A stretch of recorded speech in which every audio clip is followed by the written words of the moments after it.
Okay, we're going to have this discussion on automated shipping. There's a lot of pushback in the community, primarily from Teamsters and people who make their living driving semi trucks.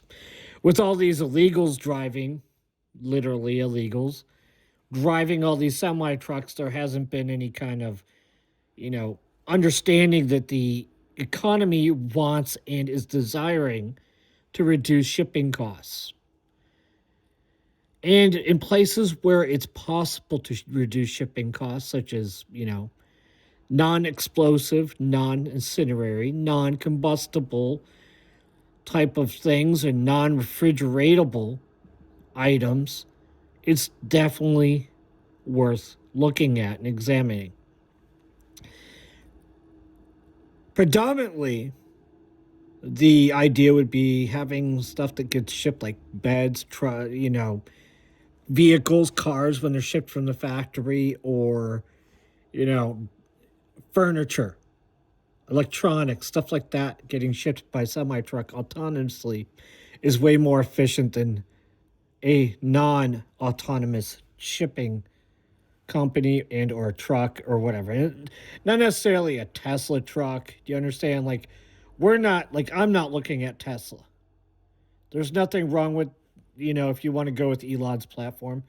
We are not suggesting Elon's platform. I am suggesting a different system, but I haven't revealed any details on it yet. I am definitely still working on the capital portion. It's very difficult because the Teamsters are very aggressive. They're very aggressive. They're very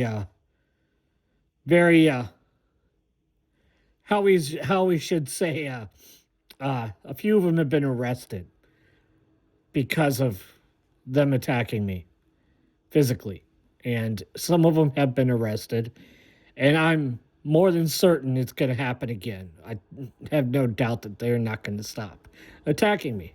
Both people in the shipping and transport community and people involved with the Teamsters unions.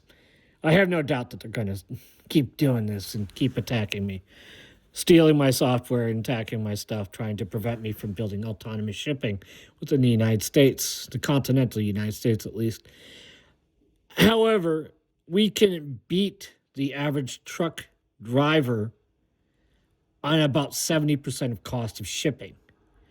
And the US economy wants this. And somebody told me that, because a semi truck can drive 24/7, that doesn't necessarily mean that it can get somewhere faster than a team driving. And this is where you're incorrect. I'm going to explain why you're incorrect because of logistics. What you guys are doing in your companies are nowhere near as efficient as we can do with automation, route planning to everything. We know what you guys are using. You guys are using localized models to plan out your routes to reduce costs, to bring your ability to generate more revenue locally and charge the same price. We're fully aware. You're also probably still hiring, illegals, H-1Bs and stuff like that, people that don't speak or read English, which is very illegal, by the way. We just watched a bunch of them get fired that were involved with the Teamsters Union and stuff like that. We've also seen dispatchers running GPS and cell circuits and platting and routing vehicles in real time, so they can avoid accidents and jammed up parkways and plan out their fuel routing and everything like that natively. These semi trucks are fully equipped. A modern semi truck is completely equipped to do this. I'm not exactly certain why some of them aren't, but it doesn't make any sense not to install some form of computer so they can do full full itinerary and routing, so that the driver or drivers actually optimize their routing. And this is something we can do with autonomous trucks very easily.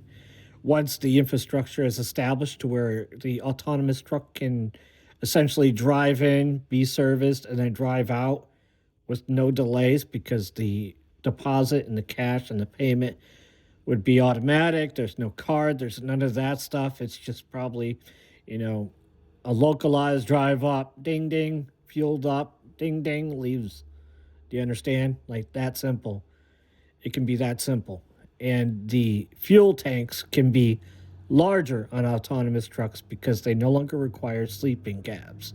They no longer require sleeping services. They no longer require any sort of lavatories or facilities built into the truck for the drivers to use because all it needs is a fuel system.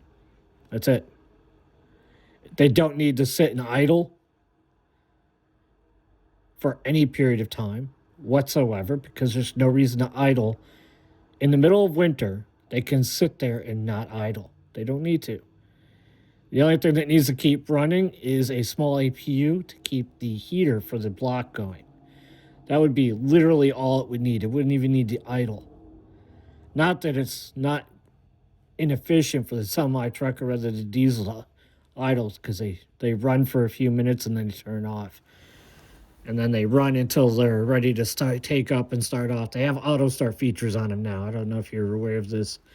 Almost all semi trucks have auto start, and they have like a timer before the truck has to start driving again, and it auto starts and charges everything and gets everything ready to go before they take off.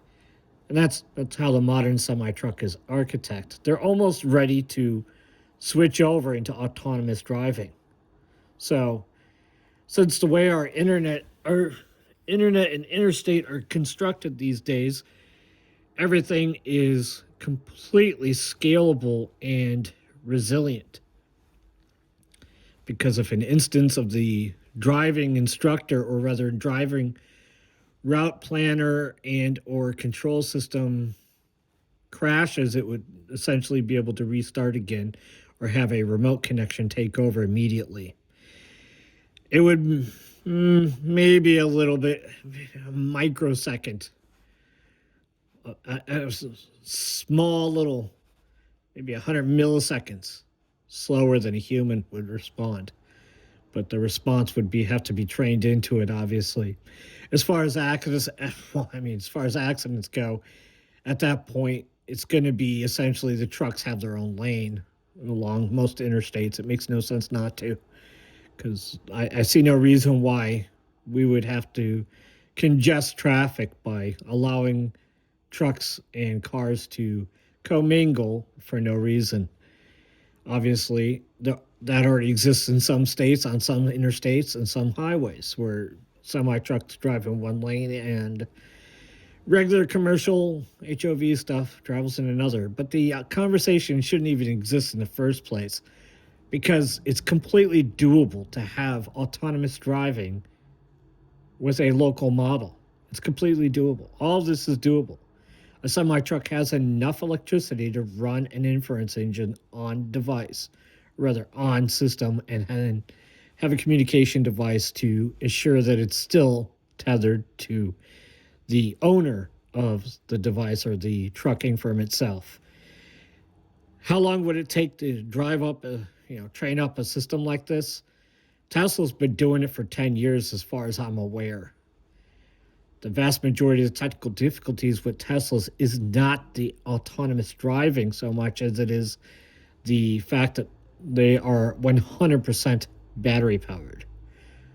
A hybrid or dual fuel system would be way simpler and far cheaper to do at first, because the technology to do heavy freight pulls and heavy freight hauls with a hybrid system already exists. We have it on our railroad systems. Generator drives a generator, literally. A diesel generator would turn a generator to generate electricity that drives the electrics and charges batteries and powers the inference engine at the same time. And that's literally how we have our rail system working at this point. And it's extremely efficient. It's very cost effective. But, Teamsters don't like it because they don't want to lose their money. They don't want to lose their revenue. Drivers don't like it because they don't want to lose their money. They don't want to lose revenue.